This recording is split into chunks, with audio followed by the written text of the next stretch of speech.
హాగర్కు దేవుడు ఇచ్చాడు, ఏమిచ్చాడు? కృప ఇచ్చాడు, గ్రేస్. యేసుక్రీస్తు లేకపోతే ఈరోజు ఈ సంఘాలు ఉండేవా? మనం దాన్ని గ్రహించాల. మనని దేవుడు ఎందుకు పెట్టాడు, మనం ఏం చేయాలి, మనం దేనికి లోబడాలి అనే విషయాన్ని మనం గ్రహించగలిగితే నిజంగా మన జీవితంలో దేవుడు గొప్ప కార్యాలు చేస్తాడు. కొన్నిసార్లు మనం కూడా తొందరపడి తప్పు నిర్ణయాలు తీసుకుంటాం మనం, కానీ అవి మనల్ని చాలా బాధపడతాయి. ఎంతగా వేధిస్తాయి అంటే కొన్నిసార్లు ఇంకా ఈ ప్రార్థనలు వద్దు, ఈ ఆత్మీయ జీవితం వద్దు, ఇంకేమొద్దు, లోకంలో బ్రతికితే కాదా, తాగితే కాదా, వ్యభిచారం చేస్తే కాదా, అక్రమ సంబంధాలు పెట్టుకుంటే కాదా, ఏమవుతుంది నాకు? ఎందుకు నేను నీతిగా బ్రతకాలా? ఎందుకు నేను దేవునికి లోబడాలా?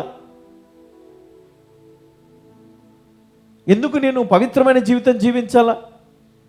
నాకు నచ్చినట్లు నేను జీవించవచ్చు కదా. అమ్మ, నువ్వు నచ్చినట్లు జీవించడానికి కాదు యేసుక్రీస్తు వచ్చింది. ఆయన చెప్పినట్లు నువ్వు నడుచుకుంటే నీవు ధన్యుడవు, ధన్యురాలవు, నీవు పరలోకాన్ని పొందుకుంటావు. నీ తరతరములను దేవుడు ఆశీర్వదిస్తాడు, పోషిస్తాడు. వారికి ఈ లోకములో వారికి నీడనిస్తాడు దేవుడు. ఒకవేళ నువ్వు ఇప్పుడు గనక నువ్వు నిర్లక్ష్యం చేసి నీకు నచ్చినట్టు నువ్వు బ్రతుకుతాను అనుకుంటే కనుక నీకు కాదు కదా, నీ పిల్లలకు కూడా ఈ లోకంలో స్థానం ఉండదు. ఎందుకంటే మనం ఉన్నది చివరి దినాల్లో, అంత్య దినాల్లో. దేవుని రాకడ చాలా సమీపంగా ఉంది, ఇది సత్యం. ఎప్పుడు ఏం జరుగుతుందో ఎవరికి తెలియదు. కానీ ఇప్పుడు కనుక నువ్వు సరి చేసుకోకపోతే బ్రతుకు వ్యర్థమైపోతుంది. ఈరోజు నీకు అవకాశం ఉంది. సో ఈరోజు నీ జీవితం మార్చుకోకపోతే రేపటి దినము నువ్వు చూడవేమో. అంటే నువ్వు బ్రతుకున్నంత కాలం నువ్వు సంతోషంగా బ్రతుకు. అనవసరమైన టెన్షన్లు పెట్టుకోకు, అనవసరమైనటువంటి వాటిలో చేతులు పెట్టుకో, అనవసరమైన అక్రమ సంబంధాలు పెట్టుకోకు, అనవసరమైన ఇబ్బందులు పెట్టుకోకు, అనవసరమైన వాటి కొరకు పరిగెత్తకు, దొంగగా మారకు, శాపగ్రస్తునిగా మారకు, తాగుబోతుగా మారకు.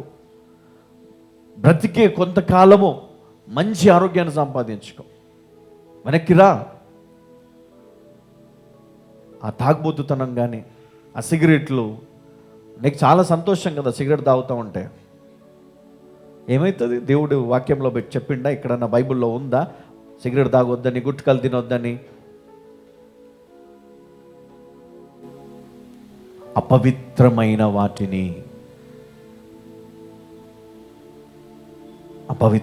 వాటిని దగ్గర ఉంచొద్దు.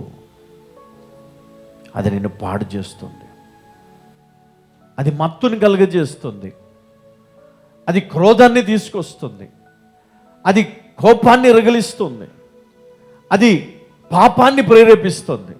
కాబట్టి వాటికి నువ్వేం చేయాలా? స్వస్తి చెప్పి, గుడ్ బై చెప్పి, దేవా నీకోసమే ఉంటాను, నీకోసం నిలబడతా, నీకోసం పని చేస్తాను. అలా ఎంతమంది యవనస్తులు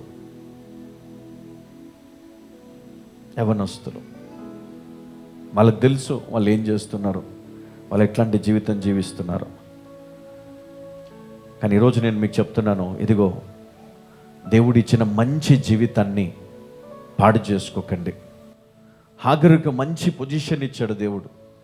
కానీ ఆమె ఎప్పుడైతే తన యజమానురాలి పైన నీచంగా ఆమె చూడడం మొదలుపెట్టిందో, దేవుడు ఆమెను హింసించడం మొదలుపెట్టాడు. ఎవరి ద్వారా? సారై ద్వారా. కానీ ఆమెకు తిరిగి దేవుడు చెప్పాడు, ఇదిగో ఇందును బట్టే నువ్వు శ్రమపడ్డావు, కాబట్టి నువ్వు చేయవలసింది ఇది అన్నాడు. యోనాకు కూడా అదే చెప్పాడు, నువ్వు వెళ్ళవలసింది నినివేకి, ఇటు కాదు. అందుకే నువ్వు సముద్రంలో చావాల్సిన వాడివి, నిన్ను నేనే కాపాడినాను. హల్లెలూయా. దేవుడు కాపాడుతాడు అన్ని వేళలా. నువ్వు ఒక సమస్యలో చిక్కుకున్నావంటే దానికి కారణం ఏంటంటే నువ్వు నడవలసిన మార్గంలో నడవరాని మార్గంలో నడిచావు. కాబట్టి నువ్వు వెళ్ళవలసిన మార్గంలో వెళ్ళకుండా, నువ్వు చేయవలసింది చేయకుండా, ఈరోజు మనం తలదించుకొని మనము బాధపడుతుండొచ్చు. కానీ నేను చెప్తున్నా, ముందే చెప్పాను నేను, దేవుడు ఈరోజు నీతో మాట్లాడుతున్నాడు. మనుషుడు కాదు, దైవజనుడు కాదు, దేవుడు నీతో మాట్లాడుతున్నాడు. నీకు ఒకవేళ ఇది హెచ్చరిక అనిపిస్తే, ఒకవేళ ఇది నీకు న్యాయం అనిపిస్తే, ఈరోజే నీ జీవితాన్ని మార్చుకో. ఈరోజే వీటన్నిటి గుడ్ బై చెప్పు. దేవుడు నిన్ను హెచ్చిస్తాడు. ఆ సాక్ష్యం నువ్వు చెప్తావు ఖచ్చితంగా. నీ వాగ్దానము నీ జీవితంలో నెరవేరట్లేదంటే దానికి కారణము, దానికి అడ్డు నువ్వే. హల్లెలూయా. మరి యోబు జీవితంలో మనం చూసాం. యోబును కూడా ఎంతగానో మరి ఇబ్బంది పెట్టారు. కానీ దేవుడు తిరిగి రెండంతలుగా దేవుడు ఆయనను హెచ్చించాడు, రెండంతలుగా దేవుడు ఆశీర్వదించాడు. ఒకవేళ నువ్వు కూడా ఓర్పు కలిగి ఉంటే, ఆయన భరించాడా పారిపోయాడు అక్కడి నుంచి? యోబు భరించాడా పారిపోయాడా? ఆ శ్రమ నుంచి పారిపోయాడా భరించాడా?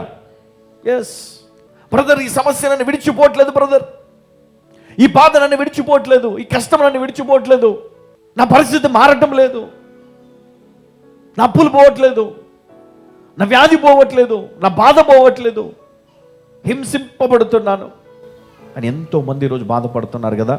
వారందరికీ కూడా గుడ్ న్యూస్ ఏంటో తెలుసా? దేవుడు తప్పక నిన్ను ఆ శ్రమలో నుంచి బయటికి తీసే సమయము రాబోతుంది. తప్పక నిన్ను దేవుడు హెచ్చిస్తాడు, తప్పక దేవుడు నిన్ను ఆశీర్వదిస్తాడు, తప్పకుండా దేవుడు నిన్ను ఘనపరుస్తాడు. హల్లెలూయా.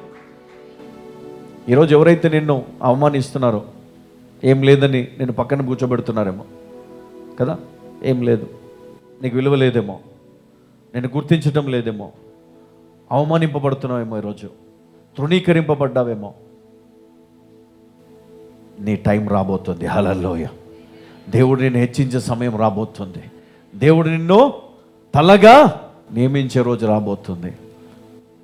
అప్పుడు ఎవరైతే నిన్ను తృణీకరించారో, ఎవరైతే నిన్ను శాపగ్రస్తురాలన్నారో, ఎవరైతే నీ ద్వారా వారి జీవితం పాడైతుంది అంటున్నారో, మరి వారి ముందే దేవుడు నీ ద్వారా వారు బ్లెస్ అయ్యేటట్టు చేస్తాడట. హల్లెలూయా. నీ ద్వారా వారు ఆశీర్వదించబడే సమయం రాబోతుంది. నీ ద్వారా వారు ఆశీర్వదించబడే సమయం రాబోతుంది. బికాజ్ ఆఫ్ యూ దేవుడు వారిని క్షమిస్తాడంట. నిన్ను బట్టి దేవుడు వారిని ఆశీర్వదిస్తాడంట. నిన్ను బట్టి దేవుడు వారిని పోషిస్తాడంట. అందుకనే మరొక మాట ఉంటుంది కదా, నిన్నెవరైతే ఆశీర్వదిస్తారో వారిని నేను హల్లెలూయా